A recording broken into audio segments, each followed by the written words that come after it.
Greetings, ladies and gentlemen, and welcome to this latest edition of Tales from Outer Space. I hope you enjoy. Story number 1. Terror is not a health food, written by Jimmy Agent 007. We stopped listening to the news unless it was telling us about the latest attack. The galactic community was suffering under the onslaught of an enemy that we had no answer for. It didn't matter what the races were doing, who was making first contact, or what inventions were discovered. We all lived in fear of the next attack. We all listened about how worlds slowly went silent in screams of terror from the unstoppable enemy. There were always acts of hysteria, of panic, of those breaking under fear and anticipation, even before the enemy arrived. It made others think the enemy had arrived sooner than it really did, as if the enemy wouldn't attack unless the world was already at a fever pitch of terror. Some said our worlds would be passed over if we stopped being afraid, but we were being hunted by a predator race we didn't understand. Fear had always kept us alive, until now. It was during a panic, with everyone running in all directions, since there was no source of danger or safety to reach, that I saw them for the first time. It looked like a skeletal blob of one of the reptilian races that worked in our deserts. It had my old school teacher cornered in the market, frozen in fear, as the glowing creature floated through the air at him. I could see through it almost, as it slammed into my teacher. It carried on through his body and the wall behind him. It left a strange substance of both. As my teacher died and slumped to the ground, the slime started to swell and glow as the deformed mockery of my teacher rose from its body. More of the terror aliens were flying through the air, screaming wildly after fleeing, and I knew it was only a matter of time before they noticed me. Perhaps it was because I froze in terror before one noticed me that spared me long enough to witness the horrors of others dying, only for more of the enemies to rise from the slimes of the dead. I hadn't even noticed the wailing of the sirens until they were almost right beside me. A heavy white vehicle was driving down the street and stopped in front of me. I didn't recognize it as anything made by my people or any other I knew of. There were scorch marks suggesting that it had survived atmospheric entry without energy shields. The only icon I could see was a white blob with a face as if one tried to make an enemy unthreatening, with a bold red circle around with a line over it, as if it was trapped behind the sign.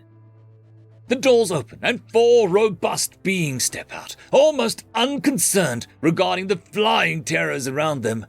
They pulled strange heavy devices out from the back of the vehicle and wore them on their backs, holding connected devices in their hands. A powerful hum of energy came from each as they powered on. The anticipation of the confusion over what they were doing almost made me forget my fear for a moment. Then, in the bright flashes of light, they attacked the flying enemies. Powerful ropes of energy were projected from their tools and ensnared the enemies. They struggled and screamed for the first time, sounding as if they finally knew fear for themselves. What beings could inflict fear on those who fed on it to survive? Small boxes were being rolled along the ground to get under the ensnared enemies and triggered it to open a funnel of energy that, as they were let go, the enemies were sucked in and gone. More and more came after the new aliens, and all met the same fate. In the distance, I could hear the tools being used as others clearly came to rescue the city. However, our street had gone quiet. The enemies were gone. Suddenly, one burst through the wall and struck one of the aliens, who only had time to turn before being hit and falling to the ground. As his compatriots went over to Straggler, the alien simply got up, spat out the slime, and shook his head, then helped his team finish off the one that got him. Only once they were sure that they were safe did they notice me watching. The one still covered in slime came over to me and asked if I was all right. I simply mumbled noises at him. He helped me to my feet and asked again if I was all right. I couldn't even think of myself after what I'd just seen. How did you survive? How did the terror not kill you? He smiled wildly. I ain't afraid of no ghosts. End of story. Story number 2. Thren/Human Encounters, written by Grey Wolfen. The human walks slowly towards the alien, hands upraised and palms facing outward. The alien resembled a praying mantis with an extra pair of limbs between its massive, pincer-like arms. It stood over 3 meters tall, but was incredibly slender and delicate looking. Hey there, seeing as both of us are here on this planet, I don't think our respective governments screwed up. You're the Thren, right? Didn't realize you boys were so big. Each translator buzzed and clicked, converting the words to the Thren language as best as it could. The alien's translator spoke, a robotic voice with little inflection. I am Thren. My name is untranslatable. I speak for the Hive. We were informed this world was unclaimed by any sentient. Yep, same here. Did a little research on you boys. Seems like you got hot, human jungles. I figured you had your pick of where to settle. Same as us. Well, turns out we each like areas that the other hates. Us humans can't live in those jungles very easily, and you fellas can't handle the cold and dryness of the grasslands and plains. So, the way I figure it, we each keep to our own territory, and maybe do some horse trading sometime. We shall agree to the division of this planet. It seems acceptable to both. However, I am unsure what a horse is, or whether the Hive leaders will agree to trade of one.